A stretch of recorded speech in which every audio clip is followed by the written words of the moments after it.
शुभ संदेश है और भारतीय जनता पार्टी को यह भी लगना चाहिए कि उसके विचारधारा के खिलाफ बहुत सारे लोग अभी देश में और बहुत सारे राज्यों में लोग हैं जो उसने जिस तरह के परिपाटी चलाई है और जिस तरह का समाज और देश और रखा है सामने हम लोगों के तकलीफ से भरा हुआ समाज, उस पर चर्चा तो होती रहनी चाहिए। उसको इस बात का शकील साहब, आपकी राजनीतिक समझ बहुत अच्छी है, इसलिए मैं आपसे ये जानना चाहती हूँ कि ये शुभ संकेत क्या है, ये शुभ संकेत क्या दे रहे हैं? ये शुभ संकेत ये है कि भारतीय जनता पार्टी को ये समझ में आना चाहिए, जो बार बार मैं कह रही हूँ, समझ में आना चाहिए कि वो हल्के में ना लिया करे किसी को। ये अपने सहयोगी पार्टी को भी हल्के में ना लें और किसी को भी हल्के में ना लें। बिल्कुल बिल्कुल शकील अहमद साहब, खरमास से पहले ही ये शुभ संकेत सामने आ जाएंगे?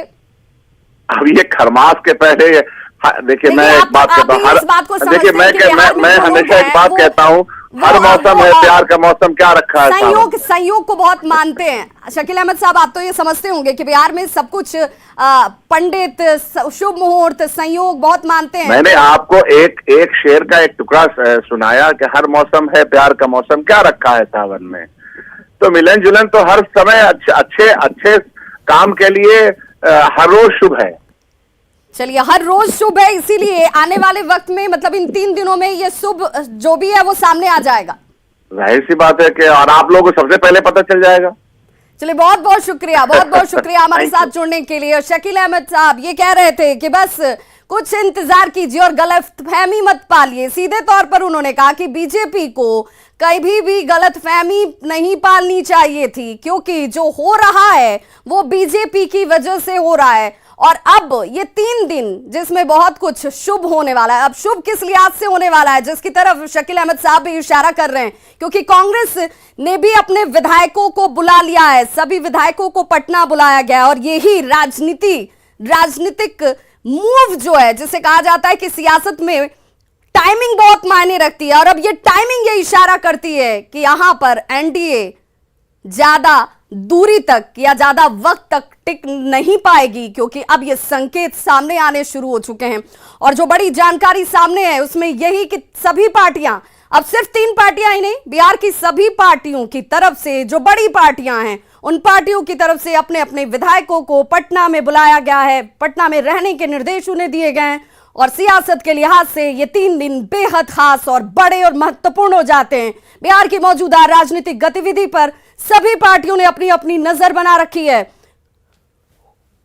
तो सूत्रों के हवाले से ये बड़ी खबर देखिए, ये बड़ी खबर ये है कि एनडीए टूट सकता है, बिहार में एनडीए टूट सकता है। और 3 दिन, सिर्फ 3 दिन का 24 घंटे से लेकर 72 घंटे जो है वो बहुत महत्वपूर्ण हो जाते हैं। जेडीयू और बीजेपी की राहें अलग हो सकती हैं। 1 से 2 दिनों में इसका ऐलान संभव हो सकता है। नीतीश कुमार का नीति आयोग की बैठक में शामिल न होना इस बात के पुरजोर इशारा करते हुए कि नीतीश कुमार नीति आयोग की बैठक में अगर नहीं गए तो उन्होंने अपनी नाराजगी जाहिर कर दी। अब ये नाराजगी क्या इससे ज्यादा बर्दाश्त से बाहर की थी, इसीलिए अब ये तमाम चीजें सामने आती हुई कांग्रेस प्रभारी पहुंच रहे हैं पटना। ये बड़ी खबर इस वक्त सामने आपके टीवी स्क्रीन पर।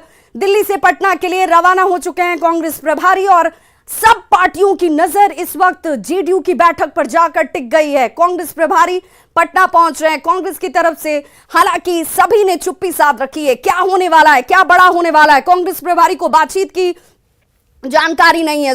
बातचीत सोनिया गांधी और नीतीश कुमार के बीच में हुई है, जो सोर्सेस हमारे बताते हैं, लेकिन सीधे तौर पर उन्होंने कहा कि मुझे इसकी जानकारी नहीं है। बिहार के कांग्रेस प्रभारी भक्त चरण दास पटना के लिए रवाना हो चुके हैं। कांग्रेस प्रभारी पटना पहुंच रहे हैं और ये बड़ी हैपनिंग इस वक्त बिहार की सियासत में। बिहार की सियासत को जानने वाले, समझने वाले और करीब से देखने वाले इस बात पर हमेशा से जोर देते रहे हैं कि सोनिया और नीतीश कुमार की बातचीत पर चुप्पी भी अपने आप में बहुत कुछ साफ करती है कि क्या आने वाले वक्त में एनडीए से अलग होकर अब दूसरा प्लान बी नीतीश कुमार ने तैयार कर रखा है। अब इस प्लान बी को किस वक्त सामने लाया जाता है? क्या अब बिहार में बीजेपी और एनडीए अलग अलग हो जाएंगी, उनकी राहें अलग होंगी? सोनिया गांधी और नीतीश कुमार के बीच बातचीत पर हालांकि कोई भी कुछ भी बोलने से इस वक्त इनकार कर रहा है।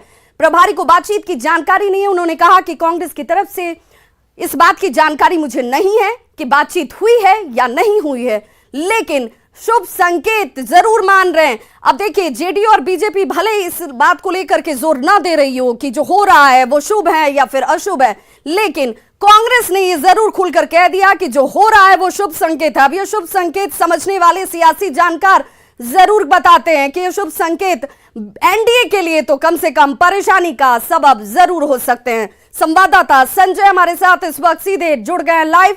संजय, बिहार की सियासत और बिहार की सियासत कहते हैं कि दिल्ली तक का रास्ता अगर तय करना हो तो बिहार जरूरी हो जाता है, और इसीलिए बिहार की सियासत कभी ठंडी नहीं होती है, इसकी गर्माहट हमेशा बनी रहती है और इस पर नजर सबकी पैनी लगी रहती है। इस वक्त 3 दिन कितने महत्वपूर्ण बिहार के लिए?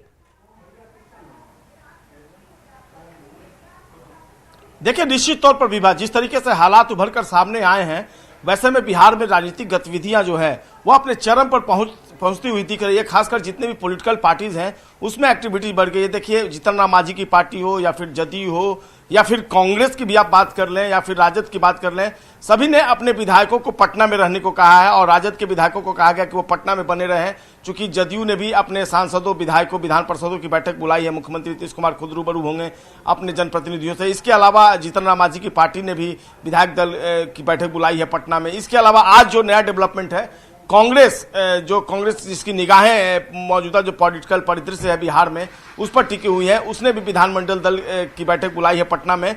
शकील अहमद खान ने इससे अभी से थोड़ी देर पहले न्यूज 18 से इसकी पुष्टि की। शकील विधानमंडल दल के जो नेता हैं अजीत शर्मा, उनसे भी बातचीत हुई है। उन्होंने कहा कि दोपहर बाद वो पटना पहुंच रहे हैं और सभी विधायकों को जो मौजूदा राजनीतिक गतिविधियां डेवलप की हैं, डेवलपमेंट जिस तरीके से हुआ उसमें कांग्रेस के विधायकों को कहा गया है कि वो पटना में बने रहें, क्योंकि सबसे ज्यादा चोट अगर पहुंचता है और सबकी निगाहें अगर सबसे ज्यादा रहती है तो कांग्रेस के विधायकों पर रहती है। और कांग्रेस के 19 विधायक हैं जो निश्चित तौर पर इस जो महत्वपूर्ण जो एजेंडा है अगर पॉलिटिकल पार्टीज का देखें और जो मौजूदा परिस्थितियां उभर कर सामने आई हैं उसमें कांग्रेस विधायकों की भी भूमिका अहम हो सकती है। बिल्कुल संजय, जो राजनीतिक जानकार है वो ये बात कह रहे हैं कि नीतीश कुमार का नीति आयोग की बैठक में न जाना उनकी नाराजगी को तो जाहिर करता ही है। अब नीतीश कुमार के स्टैंड को भी क्लियर कर रहा है कि नीतीश कुमार नाराज चल रहे थे लंबे वक्त से, बीजेपी को लेकर उनकी नाराजगी भले ढपे छिपे ही आ रही हो लेकिन आ रही थी। और नीति आयोग की जो रिपोर्ट आती रही है बिहार को विकसित राज्यों की श्रेणी में नीचे रखने को लेकर के भी, उस पर भी उनकी नाराजगी खुलकर दिखती रही है।